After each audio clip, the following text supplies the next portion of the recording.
여러분, 뱀과 고양이가 싸우는 것을 본 적이 있으십니까? 독사뱀이 고양이하고 싸움이 붙었습니다. 그런데 이 뱀이 고양이를 물려고 하는데 고양이가 한 번도 안 물립니다. 정말 어떻게 이렇게 얄밉게 피하는지. 한 번도 물리지 않고 피합니다. 그리고 고양이가 앞발로 뱀의 따귀를 막 때립니다. 뱀이 어쩔 수 없이 맞습니다. 그리고 사람이 사진을 찍고 있으니까, 지금 동영상을 찍고 있으니까 자꾸 동영상 있는 데만 보는 거예요. 눈치를 보면서 뱀이 또 물려 그러면 또 금방 피합니다. 뱀하고 이 독사하고 이 고양이하고 상대가 안 되는 싸움을 하는 것을 본 적이 있습니다. 그런데 뱀이 그렇게 된 이유가 있습니다. 왜냐하면 하나님께서 너는 배로 기어다니라 이렇게 말씀하셨기 때문에 그렇습니다. 이 뱀도 다리가 있다면 고양이가 따귀 때릴 때 같이 때렸을 텐데, 이거 뭐 때릴 게 없습니다. 몸을 움직여야 됩니다. 몸 전체를 움직여서 무는 것이 훨씬 속도가 늦은 것이죠. 그 속도에 있어서 고양이를 당해낼 재간이 없습니다. 죄가 들어왔습니다. 죄가 들어오고 나서 뱀을 통해서 이브를 유혹했기 때문에, 그리고 이브를 통해서 아담을 유혹했기 때문에 하나님께서 판정을 내립니다. 뱀에게 말씀하시기를 너는 악의 근원이 되었기 때문에, 사실은 동물인데요, 사탄의 매개체가 되었기 때문에, 이 사탄에 사용받는 도구가 되었기 때문에, 숙주가 되었기 때문에 너는 영원토록 배로 걸어 다녀야 된다. 배로 다녀야 된다. 그리고 먼지를 먹으면서 살아가게 될 것이다. 이 비천한 상태에 떨어지게 되었습니다. 그리고 뱀 가운데서 역사한 사탄을 향해서 얘기하고 있습니다. 뱀의 후손, 바로 사탄입니다. 이 뱀의 후손은 여자의 후손과 원수가 될 것이고, 이 뱀의 머리는, 뱀의 후손의 머리는 여자의 후손에 의해서 상하게 될 것이다. 머리가 상하게 되면 죽는 것입니다. 머리가 상하게 되면 치명적인 손해를 당하게 되는 것이죠. 그리고 여자를 저주합니다. 여자는 내가 내 남편을 꼬드겨 가지고 범죄하게 했으니까, 내가 남편의 죄를 짓는 데 있어서 주도적인 역할을 했으니까 이제 너는 남편의 주도권에 넘어가게 되리라. 남편의 다스림을 받게 되리라. 남편의 지배를 받게 되리라. 그래서 예수님께서 회복시켜 주시기 전까지 이 여성은 남성의 지배를 받게 된다는 그런 저주의 말씀을 하셨습니다. 아이를 낳는 고통을 더하게 되리라. 이런 저주도 하나님께서 더하셨습니다. 그리고 이제 남자에게 이르렀습니다. 남자는 인류의 대표거든요. 그리고 하나님께서 바로 아담에게 선악과를 따먹지 말라는 명령을 내렸거든요. 내가 아내의 말을 더 들었으므로 이제 내가 너한테 저주하는데, 너는 노동을 하는 일을 하게 될 것이다. 너무 고역스러운 일을 하게 될 것이다. 지금까지는 이 일이 그렇게 힘든 일이 아니었지만 너 에덴 동산에서 떠나게 될 것이다. 에덴 동산에 떠나가지고 제대로 열매 맺지 아니하는 그러한 상황 속에, 그러한 환경 속에서 가시나무와 엉겅퀴를 헤치면서 내가 등골에 땀이 흐르도록, 허리가 아프도록 일을 해야, 이마에 땀을 절절히 흘려야 내가 먹고 살게 되리라. 하나님의 참으로 힘든 명령을 받게 됩니다. 그 힘든 명령을 받게 될 때 아담의 태도는 어떠하였습니까? 아담이 아내인 이브를 어떻게 대합니까? 내가 너 때문에 인생 버렸다 이렇게 얘기하지 않고요, 너 같은 인간을 만나가지고 내가 고생문이 활짝 열렸다 이렇게 얘기하지 않고, 오히려 소망을 가지고 이브의 이름을 지어주는 것이죠. 하와라고 이름을 지었습니다. 생명이라고 이름을 지었습니다. 그것은 모든 산자의 어미가 바로 당신이다.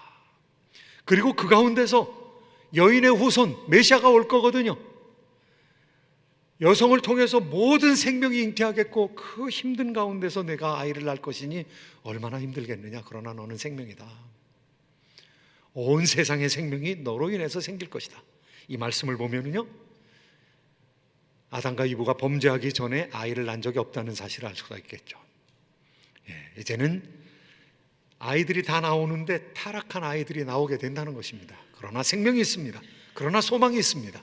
왜냐하면 여인의 후손이 바로 이브의 후예들을 통해서 나오게 될 것이거든요. 그게 소망입니다. 아담이 소망을 담아서 아내의 이름을 하와라고 생명이라고 짓습니다. 그리고 여인들이 아이를 낳을 때마다 남자들에게는 소망이 있는 것이죠. 언제 메시아가 오시나, 언제 여인의 후손이 오시나. 하나님께서는 오늘 아담에게 주셨던 그 저주의 말씀을 통해서 우리가 무엇 때문에 이렇게 힘들게 일하면서 살고 있는가, 그 답변을 제시해 주고 있습니다. 우리가 에덴 동산에서 사는 것이 아니라 에덴 동산의 동편에서 사는 삶인 것이죠. 에덴에서 쫓겨났다는 것이죠. 오늘 말씀 가운데 23절 말씀 같이 한번 읽으시도록 하겠습니다. 23절 함께 읽습니다. 시작.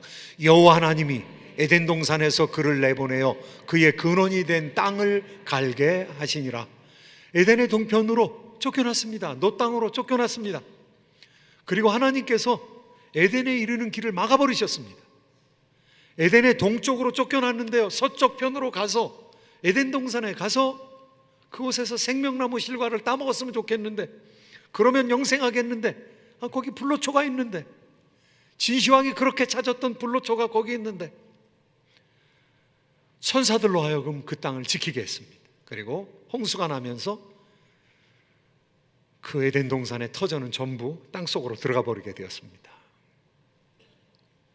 그 후로부터 이제 고독한 일이 시작이 되었습니다.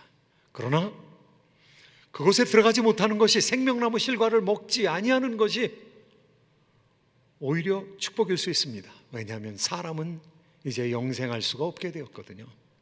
사람은 일정한 시간이 지나면 죽게 돼 있거든요. 사람이 죽는 것은 정한 것이라고 성경이 얘기하고 있거든요. 모든 사람이 죄를 범하였음에 하나님의 영광에 이르지 못했고 죄의 삭은 사망이라고 하고 있거든요. 그런데 사람이 연약해진 상황에서, 병든 상황에서, 나이가 많이 들어서 기력이 없는 상황 가운데서 영생한다고 한번 생각해 보세요.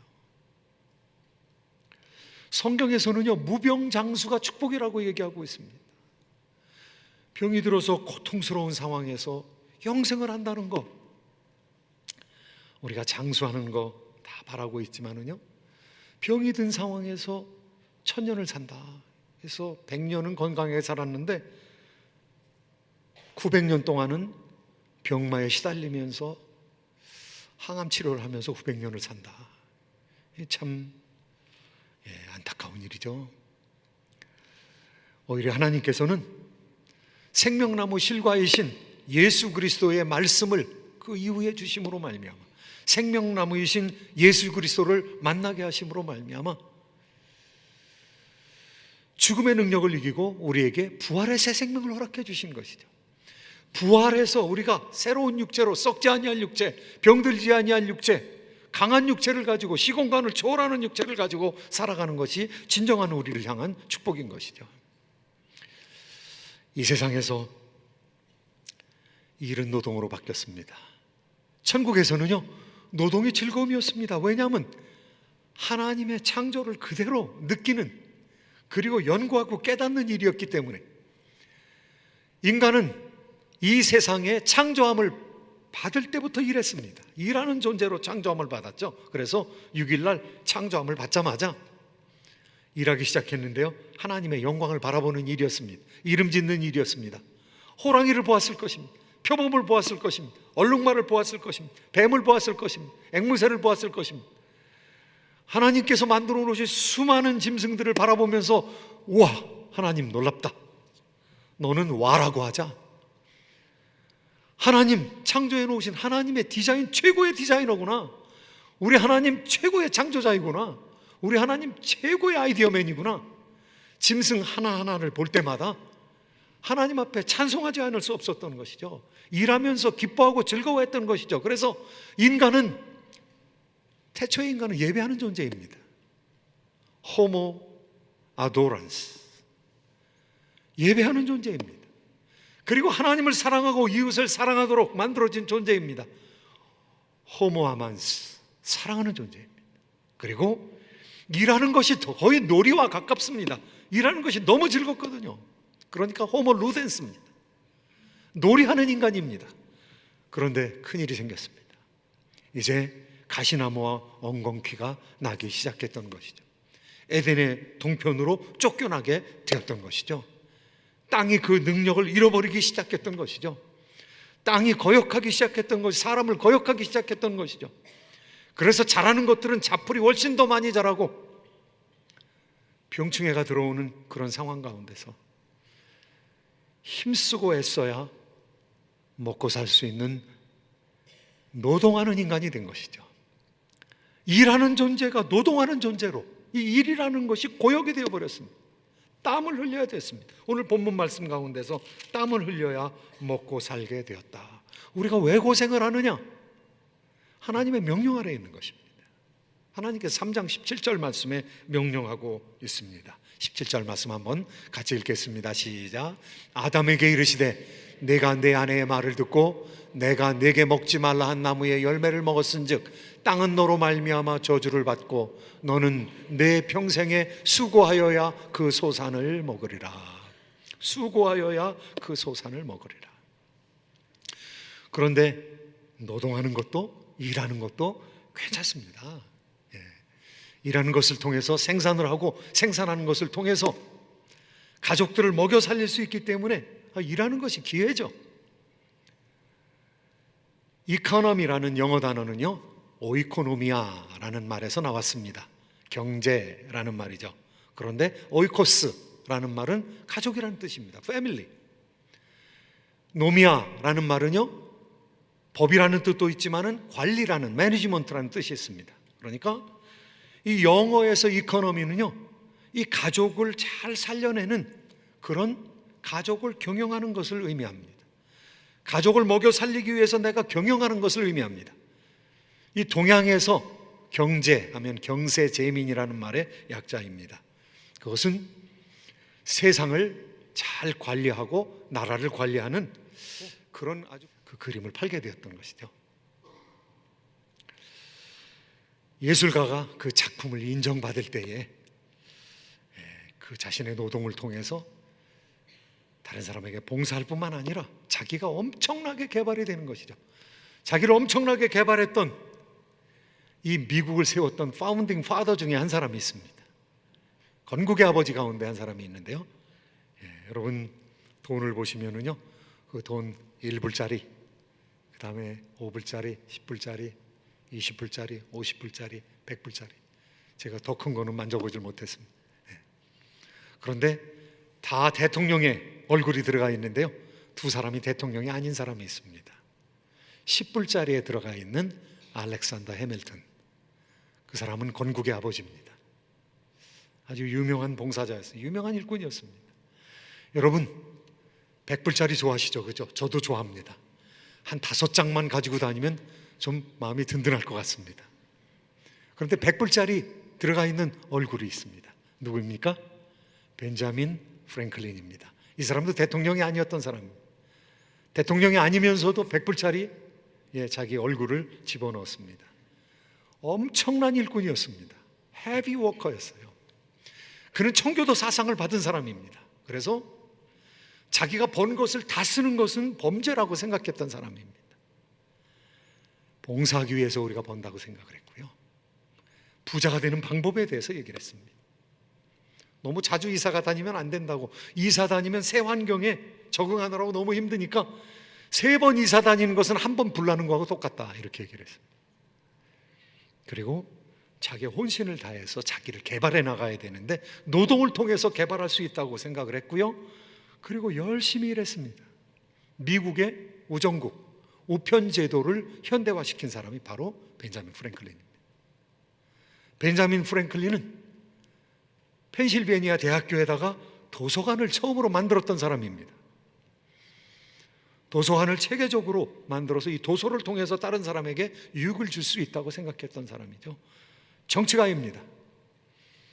그는 건국의 아버지 중에 한 사람입니다. 그리고 다른 나라에 대사로 나갔던 사람, 대통령만 하지 않았을 뿐이지 거의 모든 일을 한 사람입니다. 과학에 대해서 조예가 깊었습니다. 얼마나 호기심이 많았는지, 얼마나 실험정신이 탁월했는지, 그가 번개가 무엇으로 구성되어 있는가를 실험을 해보고 싶었습니다. 그리고 연을 띄웠습니다. 그리고 연에 철사를 연결해가지고 번개가 칠 때 그것이 전기라는 사실을 발견하게 되었습니다. 그리고 그가 인류 최초로 피레침을 만든 사람입니다. 벼락을 맞을 때 높은 곳에 단 피레침을 통해서 이 전기가 땅속으로 접지될 수 있다고, 그래서 벼락이 아무 곳에나 떨어지는 것을 막을 수 있다고 생각했고요. 우리 인류에 공헌했던 사람이죠. 자기가 열심히 노력하면서 자기를 개발했던 사람입니다.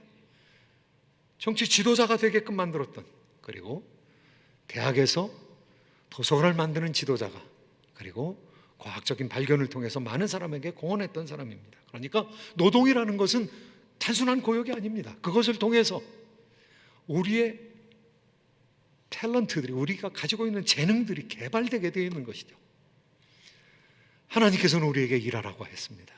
그래서 고통스러운 일을 행할 때 그 일을 통해서 어마어마한 놀라운 그런 문화적인 산물들을 만들어내는 것이죠. 하나님께서는 문화명령을 하신 하나님이십니다. 사람을 만드는데 일할 수 있게끔 만드셨고요, 하나님께서 이 세상을 자연으로 창조하셨는데 그 자연을, 피조물을 변화시켜서 문명의 산물로 가득하게 채우는 놀라운 역사를, 그래서 문화를 창조해서 땅을 정복해야 되는데 어떻게 정복하느냐? 기계를 발전시키고, 그리고 많은 문명의 산물들을 세움으로 말미암아 문화를 창달하는 존재로, 그래서 우리가 노동을 통해서 거대한 문명들을 세우는 것이죠. 사랑하는 성도 여러분, 우리의 삶 가운데서 사람이 만들어낸 문명의 산물들이 얼마나 많이 있는지 모릅니다. 피라미드, 정말 놀랍죠. 그리고 많은 사람들이 노동을 해서 후보댐을 만들었습니다. 이 후보댐이 얼마나 멋진 댐입니까? 그것을 통해서 홍수를 조절하는 것은 물론이요, 전기를 일으켜가지고 많은 사람들의 유익을 위해서 사용하고 있습니다. 과학을 발전시켜서 화성에 탐사선을 보냈습니다. 그 먼 곳에 탐사선이 가서 그 탐사선이 거기 떨어져가지고, 그 탐사선이 보이저호가 가가지고 거기서 떨어진 이 탐사선이 굴러다니면서 화성 사진을 찍어서 전송을 하고 있습니다. 노동을 통해서 하나님께서는 놀라운 일들을 이루시고 우리가 자연을 관리하고 지배하는 역할을 감당하게 하는 것이죠. 우리가 노동한다는 것, 이 노동은 축복입니다. 그리고 지금과 같이 점점 양질의 직업이 줄어드는 이 시대 가운데 내가 일하고 있다는 것은 정말로 중요한 일입니다. 일하는 것을 통해서 사회에 공헌할 수 있기 때문입니다. 일하는 것을 통해서 제가 건강을 지킬 수 있기 때문에 그렇습니다. 일하는 것을 통해서 나의 살아있음을 확인할 수 있기 때문에 그렇습니다. 얼마나 많은 직업이 없어지는지 모릅니다. 제가 한 20여 년 전에 1988년에 이 미국에 왔을 때, 그때는요 여러 가지 직업이 있었는데 그 직업 가운데서 1hour photo, 1시간 동안 현상, 1시간 만에 현상되는 사진관이 얼마나 많은지 몰랐어요. 그런데 지금 1hour photo가 어디 있습니까? 다 없어져 버렸어요. 거기 종사하는 사람들은요 다른 직업을 얻기를 강요받아야 되는 것이죠. 또 있던 것 중에서 비디오 빌려보는 가게가 얼마나 많았는지 아십니까? 그래서 저도 비디오 빌려봤습니다. 블록버스터에서 영화도 빌려봤습니다. 그런데 지금 블록버스터 완전히 다 없어졌어요. 비디오 가게 완전히 다 없어졌어요. 계속해서 좋은 직업들이 없어지는 것이죠. 옛날에는 전화국에서요, 이 전화국 코드를 연결시켜주는 교환원들이 있었는데 교환원들 지금 다 없어져 버렸습니다. 여러분, 이제는 바둑을 배우는 것도 기계에게 배워야 될 판이 되었습니다. 이세돌과 알파고가 붙었는데요, 기계가 5번 해가지고 거의 세계 최고의 수준의 바둑을 두는 이세돌을 이겼습니다. 이제 기계가 바둑 선생을 대체해야 될, 아니 벌써 바둑 프로그램 중에서는요, 컴퓨터로 들어가가지고 급수를 올려가면서 급수를 조정해가면서도 바둑을 둘 수 있는 그런 사회가 벌써 와 있지 않습니까? 제가 고향에 가면은요, 꼭 동생하고 같이, 동생이 차가 있으니까 동생이 갈 때마다 휴가를 내가지고 저하고 같이 고향에 어머님 산소에 갑니다. 근데 동생은 계속해서 하이패스를 끊고 그냥 들락날락하지 않고 지폐를 주고 동전을 거슬러 받는 그 거추장스러운 일을 계속하고 있는 거예요. 야, 왜 쉽게 안 하고 그렇게 하냐 그랬더니, 이거 표 이렇게 검표원한테 사지 않으면 저 직업 없어져요. 그냥 하이패스로 끊고 왔다 갔다 하면 저거 노동력이 없어진다는 거예요. 직업 없어진다는 것이죠. 그런 가운데서 우리가 일하고 있다는 것이 얼마나 감사한 일인지요. 저희 친구들이 지금은 이제 벌써 은퇴한 사람들이 많이 있습니다. 57세 은퇴하고요, 그 다음에 60세, 보통 회사에서는 60세면 은퇴합니다. 미국은 그런 거 보면은 참 좋은 나라예요. 오랫동안 일할 수 있게 해주니까요. 지금 자영업하는 친구들 이외에는 거의 다 퇴직을 했습니다. 그래서 등산의 도사가 되었어요. 날마다 그냥 배낭 짊어지고 등산 가는 겁니다. 참 안타까운 일이죠. 그러니까 일하는 것이 얼마나 중요한 것입니까? 이 일을 통해서 하나님께 영광을 돌려야 되는데요, 이 일 힘들죠.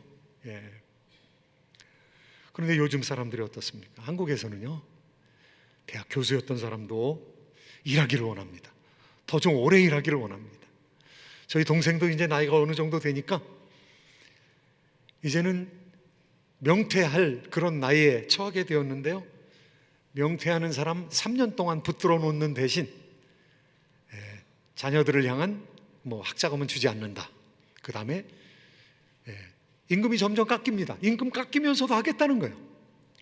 임금 깎이면서도 하는 것이 더 좋다는 거예요. 그런 가운데서 노동하는 것이 얼마나 참으로 중요한 일입니까? 그런데 그 노동 가운데서는 하나님께 꾸중받을 수 있는 일도 있고 하나님께서 크게 칭찬할 일도 있다, 이렇게 말씀하십니다. 어떤 사람은 노동을 어마어마하게 많이 했던 사람입니다. 그 사람은요, 식물학을 연구하고요, 동물학을 연구하고 무역학을 연구하고 철학을 연구했던 사람입니다. 그리고 건축했던 사람입니다. 건축하는데 자기 집을 지었고요, 호수를 만들기도 했고 운하를 파기도 했고, 그리고 대거를 만들었던 사람입니다. 성전을 만들었던 사람입니다. 솔로몬입니다. 솔로몬이 그렇게 헤비워커였었는데, 엄청나게 일한 사람인데, 자기 말년에는 전도서의 이야기를 통해서 내가 헛된 삶을 너무 많이 살았구나 라고 얘기하고 있습니다. 헛되고 헛되며 헛되고 헛되니 모든 것이 헛되도다. 그러면서 인생의 의미를 깨달았다는 것입니다. 막판에 인생의 의미를 깨닫고 어떻게 살아야 되느냐, 하나님께서 심판하시는데 어떻게 하나님 앞에서 가치 있는 노동을 할 것이냐, 자기 인생을 다시 돌이켜보고 있는 것이죠. 그러면서 하나님을 경외하는 것이 사람의 본분이라고, 하나님을 경외하면서 일하는 것이 사람의 본분이라고 이렇게 얘기하고 있습니다. 같이 한번 본문 말씀, 전도서 12장 13절 14절 말씀 함께 읽겠습니다. 시작. 일의 결국을 다 들었으니 하나님을 경외하고 그의 명령들을 지킬지어다. 이것이 모든 사람의 본분이니라. 하나님은 모든 행위와 모든 은밀한 일을 선악간에 심판하시리라.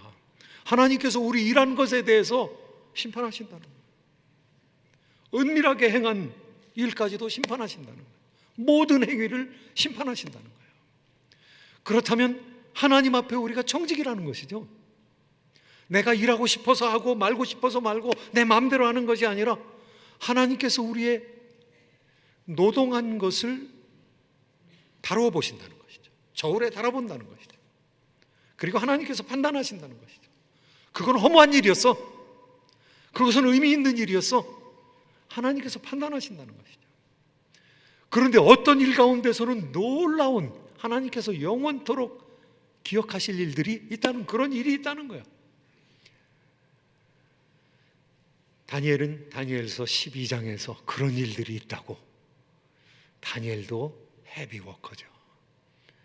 오랫동안 네 왕을 겪으면서 일했던 사람이죠. 그런데 자신의 삶의 결론을 이렇게 맺고 있습니다. 다니엘서 12장 2절부터 3절까지 말씀 우리 한번 같이 읽겠습니다. 시작.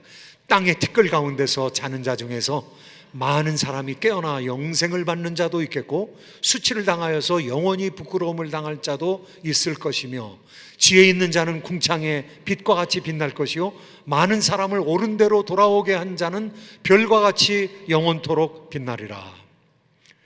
놀랍게도 지혜 있게 살아간 사람이, 지혜 있게 일한 사람은 하나님께서 인정해 주신다는 것입니다. 빛과 같이 빛날 것이라고 얘기하고 있고요, 많은 사람들을 주께로 돌아오게 한 사람은 별과 같이 영원토록 비치리라. 하늘에 있는 별과 같이 영원토록 비치리라. 어떤 거는 영원히 인정받는 일이 있다는 거예요. 예수 그리스도의 이름으로 냉수를 한 그릇 대접한 거 상급을 잃지 아니하리라 예수님께서 말씀하고 있습니다. 특별히 사람의 영혼을 위해서 투자한 것, 그거 영원토록 기억된다는 것입니다. 그런데 하나님이 얼마나 공평한지 몰라요. 여러분, 전도 나가는 것이 얼마나 힘든 일입니까? 선교 간다는 것이 얼마나 힘든 일입니까? 바로 어제 그제에도 우리 제자 훈련 받는 사람들이 1박 2일로 선교를 나갔습니다. 그래서 열심히 장애우들을 돌아보고 노동치고 집에서도 잘 안 하는 일들을 열심히 그저 감당을 하고 왔습니다. 전도를 나가는 이게 얼마나 힘든 일입니까? 이게 돈 생기는 일이 아니라 돈 들이는 일이죠. 그리고 얼마나 얼굴 팔리는 일입니까? 이거 인기 되게 없는 일입니다. 그렇죠? 전도 한 달에 한 번 한다고 그러면은요, 전도 나오는 사람이 우리 교회 전체에서 이번 달에는 한 20명도 안 되더라고요. 이 전도 나가는 거 인기 없는 일입니다. 왜 인기가 없냐? 가면 굽실굽실해야죠. 나이스하게 전도해야죠. 그렇죠? 웃는 얼굴로 예수님 믿으세요? 이 전도지 한번 읽어보세요. 충현성교교에서 나왔습니다. 좋은 하루 되세요? 이렇게 인사하고, 뭐 받은 거 없이 죄인처럼 그렇게 굽실굽실하는 거, 웨이터처럼 굽실굽실하는 거, 이거 힘든 일이죠. 그런데 전도지도 잘 안 받아요. 잘 보지도 않아요. 그리고 그냥 가는 사람도 있고요, 받아가지고 그냥 쓰레기통에 읽지도 않고 집어넣는 사람이 있고. 이 전도지 돌려본 사람들이 이거 마음 아픈 거잖아요.